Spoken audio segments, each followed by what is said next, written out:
আমি শারমিন আক্তার, সহ-সভাপতি চট্টগ্রাম কমিটি থেকে বলছি।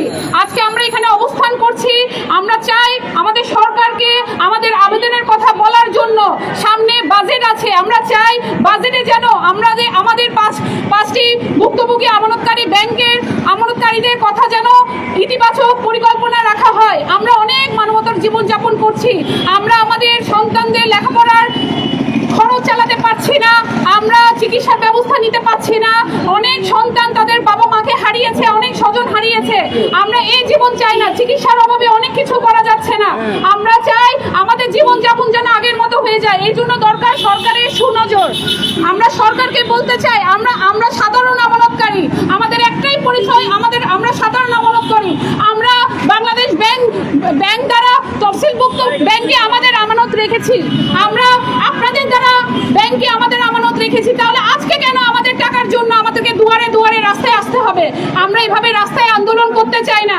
আমরা চাই আপনি সরকার, আমাদের নির্বাচিত সরকার, আপনি এই পর্যন্ত আমাদের জন্য, দেশের জন্য অনেক সুন্দর সুন্দর পদক্ষেপ নিয়েছেন। ঠিক সেইভাবে আমাদের জন্য আপনি আমাদের সামনের বাজেটে অবশ্যই কিছু ইতিবাচক কিছু আমাদের জন্য রাখবেন। আমরা এই জীবন চাই না, এই 5টি ব্যাংকে হারাতে দিবেন না। এই 5টি ব্যাংক যেন আবার আগের অবস্থানে চলে আসে, আমরা যেন আমাদের হকের টাকা ফিরে পাই।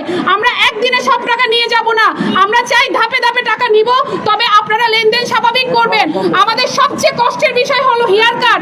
এই হেয়ার কাট জুলুম শব্দ থেকে আমাদেরকে রক্ষা করবেন। হেয়ার কাট বাতিল করে আমাদের লেনদেন স্বাভাবিক করবেন। আজকে আপনাদের মাধ্যমে, আমাদের এই সাংবাদিক ভাই বোনের মাধ্যমে, গণমাধ্যমের মাধ্যমে আমরা সরকারকে বলতে চাই, আমরা সরকারের পক্ষে আছি। আপনি আমাদের নির্বাচিত সরকার 75 লক্ষ আমানতকারীর 3 কোটি পরিবারের সদস্য সারা জীবন আপনার কাছে কৃতজ্ঞ থাকবে। আপনি আমাদের এই মানবতার জীবন থেকে আমাদেরকে স্বাভাবিক জীবনে নিয়ে আসবেন, হেয়ার কাট বাতিল করে লেনদেন স্বাভাবিক করবেন। আমাদের জন্য বাজেটে অবশ্যই ইতিবাচক পরিকল্পনা রাখবেন। সবাইকে আসসালামু আলাইকুম, ধন্যবাদ।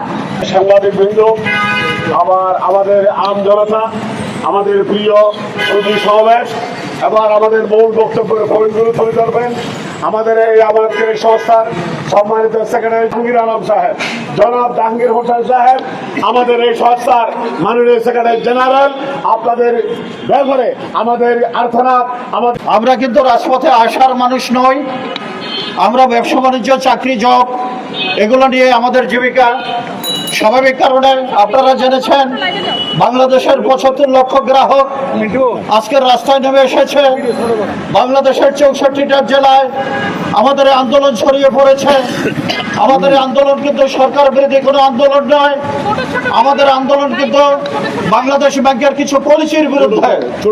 আমাদের আন্দোলন তখনই শেষ হয়ে যাবে যদি বাংলাদেশ সরকার আমাদের কষ্টগুলো আমলে নিয়ে তথাকথিত হেয়ার কাট বাতিল করে দেয়।